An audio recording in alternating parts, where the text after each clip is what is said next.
বলতে চাই স্পষ্টভাবে, উপদেশটা আপনি নিশ্চয়ই শুনছেন আমাদের কথা।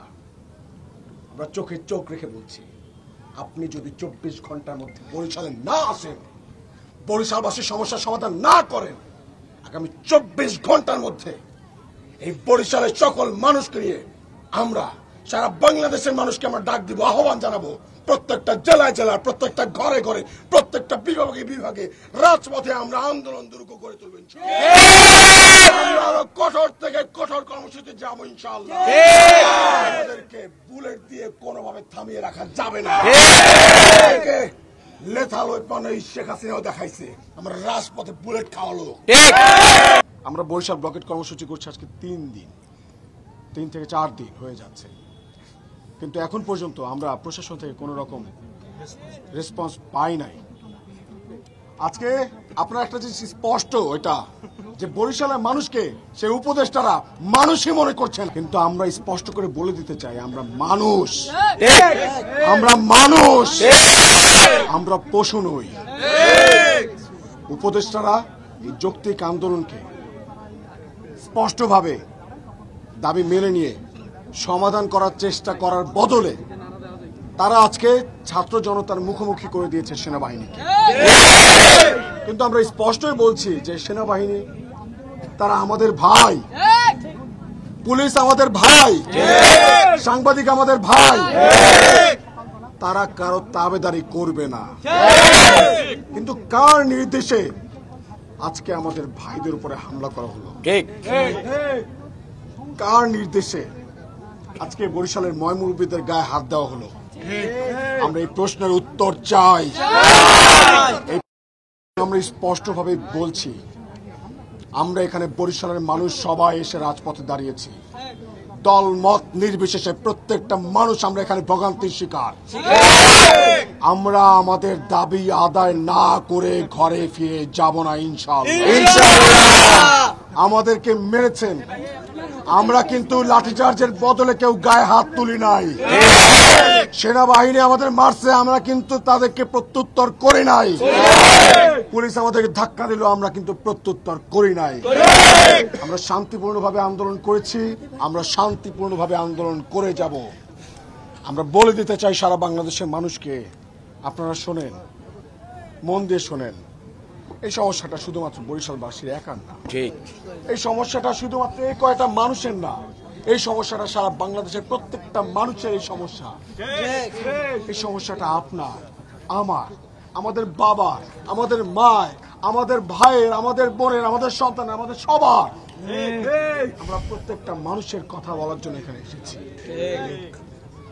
আমরা সারা বাংলাদেশের মানুষের অধিকার রক্ষার জন্য, অধিকার আদায় করার জন্য, সুচিকিৎসা নিশ্চিত করার দাবিতে রাস্তায় নেমেছি। আমরা কি তার বিনিময়ে মাইর খাইতে আসছি এখানে? না। কিন্তু আমাদের ভাই বোনের গায়ে কেন হাত তোলা হলো? আমি এই প্রশ্নের উত্তর চাই, এবং স্বাস্থ্য উপদেষ্টাকে এই প্রশ্নের উত্তর দিতে হবে। এবং আগামী 24 ঘন্টার আলটিমেটাম আমরা এখান থেকে, এই রাজপথ থেকে দিয়ে যাচ্ছি। আগামী 24 ঘন্টার মধ্যে স্বাস্থ্য উপদেষ্টাকে বরিশালে আসতে হবে। বরিশালে এসে তাকে সমস্যার সমাধান করার জন্য নিজে তদন্ত করতে হবে।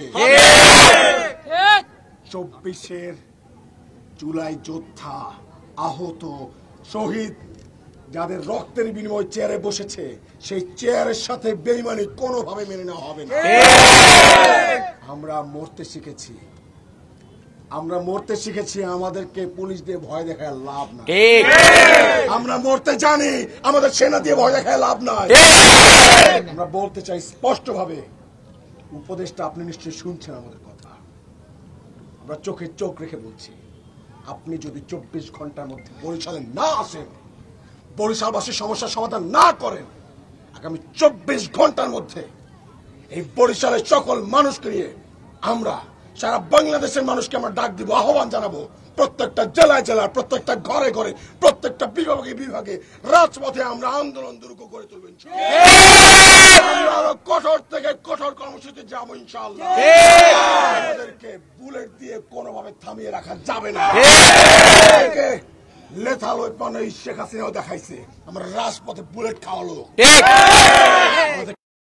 ফেস করে আসছি, আমরা সেনাবাহিনীকে 24-এই দেখে আসছি। আমাদেরকে ভয় দেখার কোনো লাভ নাই। 24 ঘন্টার মধ্যে যদি আপনি আসেন তো আসলেন, সমস্যার সমাধান করলেন তো করলেন, আর যদি না করেন তাহলে রাজপথের ফয়সালা রাজপথে হবে। জনগণের সিদ্ধান্ত নেবে আপনি কোথায় যাবেন, কোন পথে পালাবেন। আমরা এটুকুই বলে দিয়ে স্পষ্টভাবে আবারও বলছি, এমফাসাইজ করে বলছি, আমরা ভাঙবো কিন্তু মচকাবো না। আমরা বরিশালবাসী হার মানবো না ইনশাআল্লাহ। আমরা বরিশালবাসী হাতে হাত রেখে প্রতিদিন আল্লাহর কাছে শপথ করে বলেছি, আমরা রাজপথ ছাড়বো না ইনশাআল্লাহ। আমরা সারা বাংলাদেশের মানুষকে বলছি, আমরা সবাই আপনাদের জন্য লেগেছি। আপনারা আমাদের ভাই, আপনারা আমাদের বোন, আপনারা আমাদের মা, আপনারা আমাদের ভাই, আপনারা হয়তো বা কারো না কারো সন্তান। আমরা প্রত্যেকের জন্য লড়াই করতে নেমেছি। এইবার যদি আমরা এই 24-এর অভ্যুত্থানের পরেও দেশ থেকে দুর্নীতিবাজদের উৎখাত করতে না পারি, তাহলে বুঝে নিতে হবে জাতি হিসেবে আমরা পঙ্গু হয়ে গেছি।